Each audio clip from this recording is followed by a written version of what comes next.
Nako, mga kababayan, eto na, umpisahan natin agad, mga kababayan. Alam nyo, sa totoo lang, mga kababayan, meron kasing banatan ngayon, itong si Ping Lacson at saka si Alan Cayetano.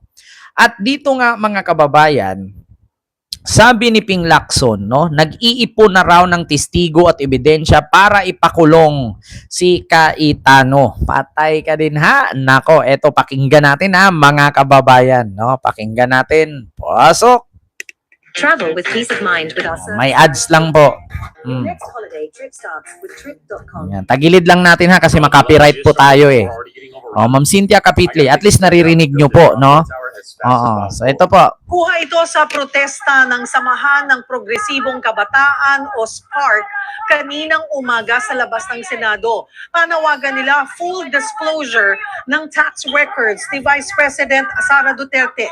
Sa ikapitong araw ng impeachment, mamaya ay inaasahang magdedesisyon na ang Senate Impeachment Court kung pagbibigyan ang hiling ng prosekusyon na isabina ang bank at tax records ni VP Sara. Bumuelta si Senator Ping Lacson kay Senator Alan Peter Cayetano matapos umano nitong atakihin ang kanyang integridad.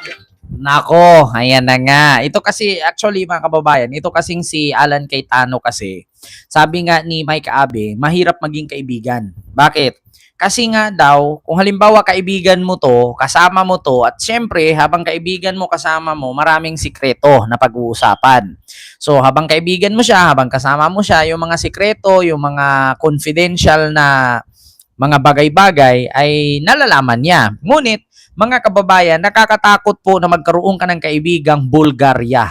Taga Bulgaria. Hindi ko alam eh. Pilipinas to eh. Pinoy to pero taga Bulgaria siya. Bakit? Kasi yung wala kang sikretong may tago sa kanya. Lahat nilalabas. Nagugat ito sa pagkwestiyon ni Cayetano sa pagtaas ng net worth ni Lacson mula taong 2022 hanggang 2025. Senator Lacson, di ba? Ano yung actual? I didn't really pay that much attention pero parang dumoble yung kanyang salent. Para kay Cayetano, nakapagtataka na mabilis at masigasig si Lacson sa pagbusisi sa flood control projects ng iba, ngunit hindi sa pagiging transparent sa sarili umano niya. Inakusahan pa ni Senator Cayetano ang administrasyon ng umano'y KKK o kuyog, kaso, kulong. Laban sa kanilang mga... Narinig ninyo? Kuyog, kaso, kulong. Na, maumana ron ba? KKK, kuyog, kaso, kulong. Na, Petra, manda ka na. Naku, Petra, umayos ka. Kuyog, kaso, kulong pala ang mangyayari sa'yo dyan. Na, mauna ka ron. Mga kababayan, Diyos mio, marimar, patay ka diya, Petra. Kasi alam mo, binabanatan niya ng binabanatan itong si itong si Ping Lacson. Hindi niya alam na itong si Ping Lacson, mga kababayan, ay bumabanat at lumalaban hanggat kaya niya, no? Hanggang sa buhay pa siya ay hindi daw siya papayag na sirain lang ni Cayetano ang kaniyang dignidad. Kasi question po, mga kababayan, ni Cayetano itong pera ni Lacson na lumulubo at umabot ito ng 400 million sa loob ng ilang taon lamang, sapagkat pinaliwanag naman ito ni Lacson na hindi naman siya politician nung time na yon dahil marami naman siyang businesses. So ito, pakinggan natin, mga kababayan. At bukod dyan, mga kababayan, speaking of naipon na ni Ping Lacson ang mga ebidensya, no, at ang mga testigo para maipakulong itong si Cayetano, mga kababayan, alam nyo ba na ang testigo pala na hawak ni Lacson ay ang kapatid ni Alan Cayetano na si Lino Cayetano na magbubulgar sa proyektong dalawa na project na ghost project na nagkakahalaga ng 75 million sa Taguig at ang 6.715 billion na insertion ni Cayetano. Patay! Ma'am Pia ng Sirisa 4, silupon kay Ma'am Ashley Kate. Nako, eto, pakinggan natin. Panoorin natin. Nako po. Patay ka din na. Nako. Diyos mio, marimar. Mas lumalalim ang world war sa pagitan ni na Senator Ping Lacson at Alan Peter Cayetano. Sa gitna ng mga yan, hahalukayin daw ni Lacson ang mga umunoy maanumalyang proyekto sa Taguig. Yan ang agenda report ni Dexter Ganiben ng Abante. Hahalukayin ang mga maanumalyang proyekto sa Taguig. Mamana Estrabon, kay Ma'am Noralyn Sarmiento, and kay Mami Kai. Ayan, Ma'am Ili Alhambra. May love shout out, Ma'am Imi Alhambra. Nako, mga kababayan, eto, pakinggan natin, pasok! Live mula sa Senado. Dexter, go ahead. Willard, tila na back to you si Senator Alan Peter Cayetano matapos niyang kantihin ang kredibilidad ni Senator Ping Lacson. Ayun, Ma'am Ana Estrabon, hello po. Hindi po, ma'am, kasi nga ang ano ko ay yung ang aking seguridad. Kasi mahirap na, ma'am, kapag pumunta ako sa Burol Limima, baka ako'y sundan. Mahirap na at napakalayo po, ma'am. Nasa Maynila po si Mima. Nasa Cubao. Wala po ako sa Maynila. O, eto mga kababayan.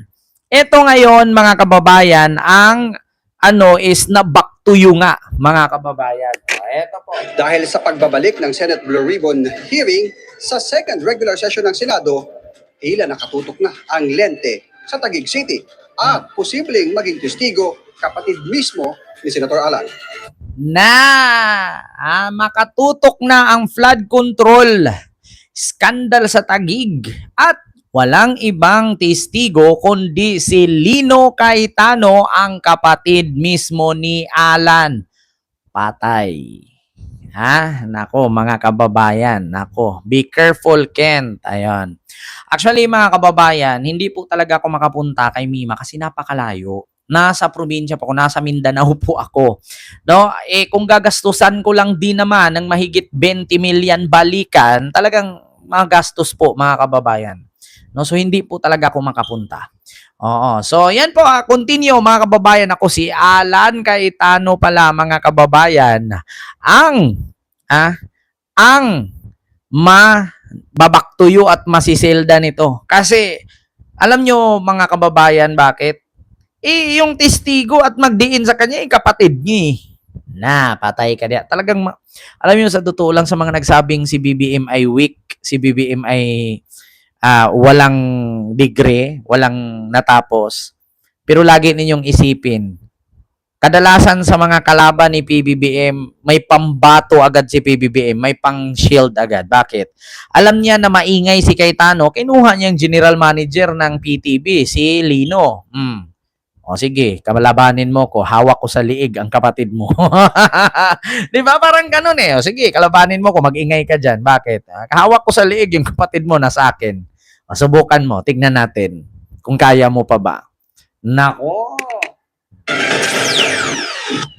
Pag iyatak mo yung aking integrity, ibang usapan yan. Ikinasa na ni Senator Ping Lacson ang kanyang all-out na paglaban sa mga umano'y maling paratang sa kanya ni Senate Minority Leader Alan Peter Cayetano. At isaan niya sa mga testigo ay ang kapatid mismo ng Senate Minority Leader na si PTV General Manager Lino na minsang naging Ayan, mega love shout out, Ma'am Ay Malayko, hello po. And kay Ma'am Graciana, hello po. Ito, St. Peter, you're about to go to jail. alkalde at kinatawan ng Taguig City. Ang focus ng kanyang investigasyon ay ang mga flood control at infra projects sa baluarte ng mga Cayetano. 70 projects yan, na-implement 68. At ang yung dalawang proyekto na hindi na-implement, matter of record, nasa around 70 to 75 million lamang yon. Ayan na, Cayetano. Nako, patay ka dito. 70 project pala yan. 70 project yung flood control sa Taguig. Or ano siya, part ng DPWH project. Hindi lang siya flood control, marami, no, pero 70 ka project 'yan. So at ang dalawang proyekto na hindi, no, actually 70 project 'yan, ang na-implement is 68 lang. Yan ang sabi ni Lacson, 70 project 'yan, ang na-implement 68, at ang dalawang proyekto na hindi na-implement, matter of record, nasa around 70 to 75 million lamang yun. Ang ibig sabihin na implement niya is 6.715 billion. Patay ka dyan. Ang ibig sabihin, na-implement yan, 6.715 billion. Sabi ni Lacson, ang nasabing halaga ay budget insertions umano ni Cayetano sa 2025 General Appropriations Act. Oh. So akala ko ba ligtas na si Cayetano dahil wala siyang insertion, wala siyang ganito, wala siyang ganyan. Pero ngayon, ano tong nilabas ni Lacson na merong 6.715 billion? Ha? 6.715 billion. 6 billion 715 million. Ulitin ko ha, sa mga, baka malito kayo, 715 billion ang pagkaintindi. 6 billion and 715 million insertion. Nako, ulitin na naman natin mga kababayan. No, i-explain na naman natin yung ano yung insertion. Eto ha. Oh, ang sabi dito, mga kababayan, alam ko narinig nyo ha. Oh, 6 billion 715 million ang kanyang insertion. So, speaking of insertion, ano ang kaibahan ng insertion sa amendments? Ganito yan. Kapag amendments, mga kababayan, ay ipinaalam mo sa kapwa mo senador. Kinukonsult mo yung mga kapwa mo senador na pumirma kayo, ipopropose ko to sa Senate President. Sana magustuhan ninyo yung aking proposal. Pag hindi, huwag kayong pumirma. Pag gusto nyo, pumirma kayo. Yan ang amendments. Tapos, pag pumirma lahat ng senador, tsaka na niya ipasa yon sa Senate President. Tapos, sumang-ayon ang mga kapwa niya senador. So, walang iba. Sasang-ayon ang kanyang Senate President. So, ang tawag doon sa amendments ay legal. Yung insertion, ganito yan mga kababayan. Parang ano yan parang kumuha ka ng driver's license na ayaw mong pumila ng mahaba. So, ang gawin mo, mag-fixer ka na lang. Yun ang ibig sabihin ng insertion. Halimbawa, kukuha ka ng driver's license. Ang haba-haba ng pila. Napakainit. Sayang yung sinasahod mo kasi mag-absent ka pa. So, ang ginawa mo, nag-fixer ka. Bayaran mo yung fixer, pupunta ka na lang doon, gawa na yung ID mo. So, sa madaling salita, nasa sa inyo na yon kung magkano. Ganon. So, ano bang tawag doon? Illegal. Yun ang insertion. Halimbawa, meron akong 6 billion. Kami lang dalawa ni Senate President nag-uusap nyon. Yung the rest na mga senador, hindi nila alam. Maliban na lang kung meron akong kakwentuhan. Ganon ang ibig sabihin. Mga kababayan. Kapag amendments, ipinopropose mo, lahat ng kapwa mo senador o mambabatas, nakakaalam. Kapag insertion, dalawa lang kayo nakakaalam. Si Senate President at ikaw lang. Nako! Sa isang panayam, sinabi rin ni Lacson, tinitingnan nila ang unang report ng mga substandard kung hindi man ghost project sa 68 implemented projects. Bukod pa sa issue ng hindi bababa sa 25% na kickback ang napunta umano sa proponent ng budget insertions. Nako, 25% kickback ang napunta sa proponent insertion. So, ibig sabihin mga kababayan, dito sa 6.7 billion, 25% niyan na kay Alan. Proponent insertion, napunta sa proponent. Halimbawa, ako, nag-insert ako dyan ng 6 billion, 25% niyan sa akin. Yung the rest, bahala na sila. Depende na yon kung si contractor na inabutan ko, kukuhaan pa niya, tapos si foreman, si engineer, kakuhaan nila. So, ang matira sa taong bayan, haligi na lang. Tama ba ako, mga kababayan? Halimbawa, 6 billion. Sa 6 billion na yan, akin yung 2. 2 billion sa akin. Yung 4 sa inyo. Yung 4 na yan, i-divide nyo pa sa contractor, sa engineer, sa foreman, sa barangay chairman, kay mayor, kay congressman.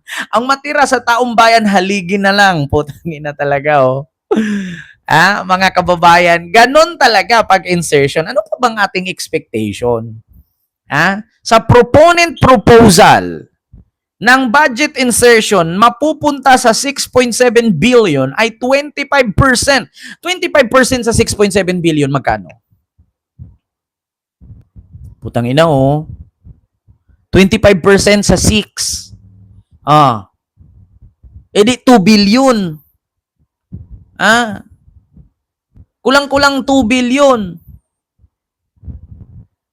Mga kababayan, ulitin ko baka hindi ko lang na-gets.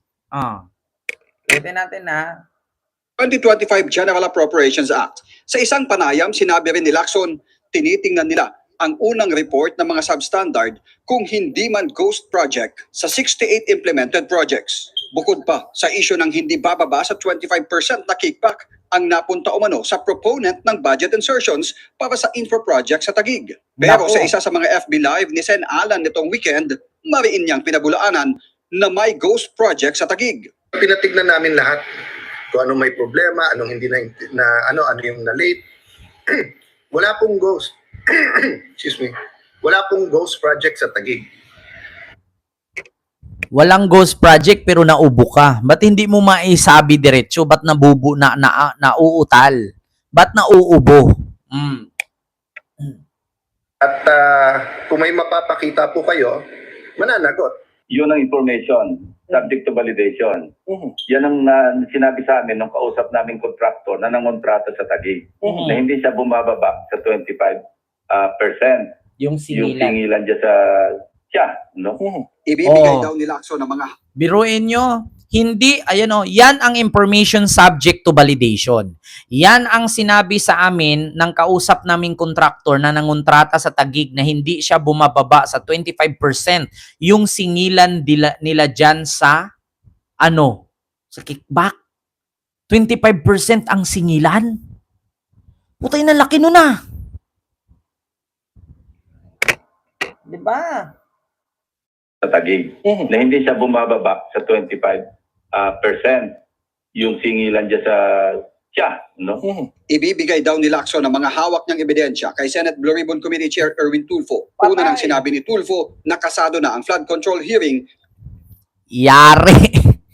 Yari ka dito, Alan. Sinabi ko sa iyo, Alan, bindalo ka ng bindalo Nako, Alan, sabi ko sa iyo, kinakalaban mo pa yung dalawang chairperson at saka co-chair, yung vice chairperson at chairperson na si Ping Lacson at si Erwin Tulfo. Nako, patay ka diya kay Tano. Nako po.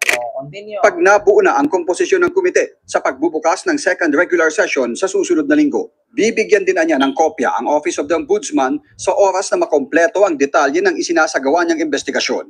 Nako, ipapasa pa ni Ping Lacson sa ombudsman. Patay din. Ala mga kababayan, ipapasa pa sa ombudsman. Like po tayo mga kababayan. Sabi ko nga sa inyo mga kababayan, si Petra pasok sa banga. Nako, sabi ko sa iyo magkita kayo ni Marcoletas loob. Magsama kayo ni Jinggoy at ni Bong Revilla doon. Nako, baka paglabas ninyo, matuto na kayo sa Bible verse ma-memorize niyo na yung Bible verse kung ilang taon kayo dyan sa loob.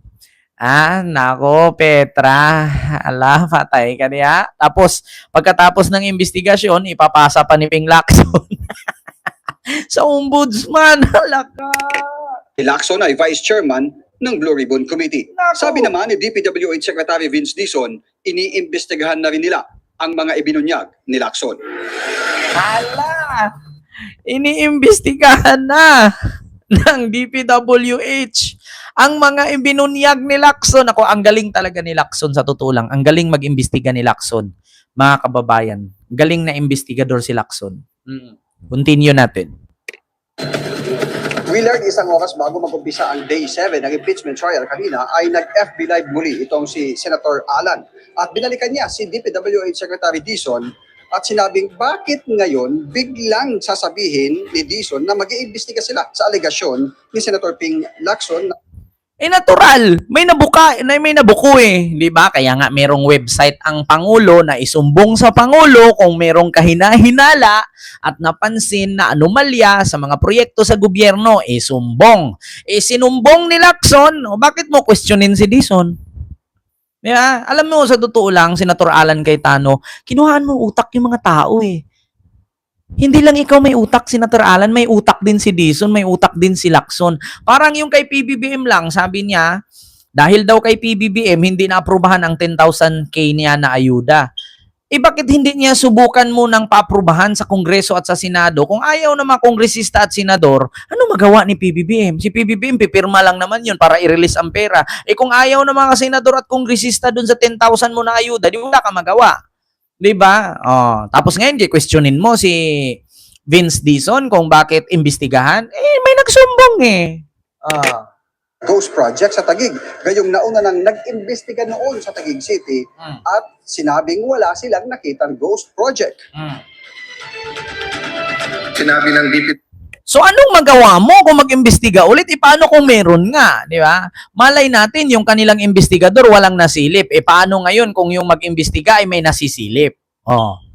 So bakit bawal ba? Bawal ba mag-imbestiga ulit? Kung noon diniklara ninyong walang ganon, malay natin nalaktasan lang. Malay natin may makita ulit, di ba? Hindi, actually mga kababayan, ganito yan eh. Hindi naman sa isang take mo ng exam, pasado ka agad. Di ba? Minsan umuulit 3, 2, 4 na beses pa bago makapasa. So parang exam lang yan eh. Unang take mo, hindi ka pumasa, mag-review ka ulit. Di ba? Pangalawang review mo, malay mo, makumpleto mo na. Ganun lang yun eh. WH Secretary Vince Dizon, verify nila pag may ghost. I hope hindi siya magpa-pressure and I hope he tells the truth because 3 beses niya na sinabi sa akin na verify nila at walang ghost sa Taguig. Suportado naman ni Cayetano na maisama ito sa investigasyon ng Blue Ribbon basta't ang tututok ay ang una ng sinabing lilikhaing subcommittee na pamumunuan ni Senator Kiko Pangilinan. Willard, kasama din sa iniimbestigahan ni Senator Ping Lacson yung umano'y bata ni Senator Alan Peter Cayetano sa Taguig. Ang binanggit lang ni Senator Ping ay yung city engineer ng Taguig na Hala, sino kaya tong bata ni Ping Lacson? Ni Alan Cayetano. Hala. Nako po, mga kababayan. Ano daw?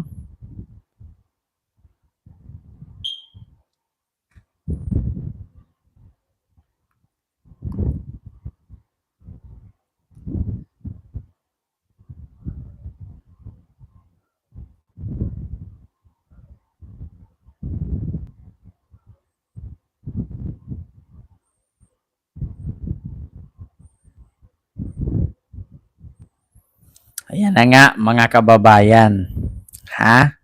Hala, Diyos ko po, mga kababayan. Sino kaya tong bata? Ito ba yung ibig sabihin ng bata? Ito ba yung gunman?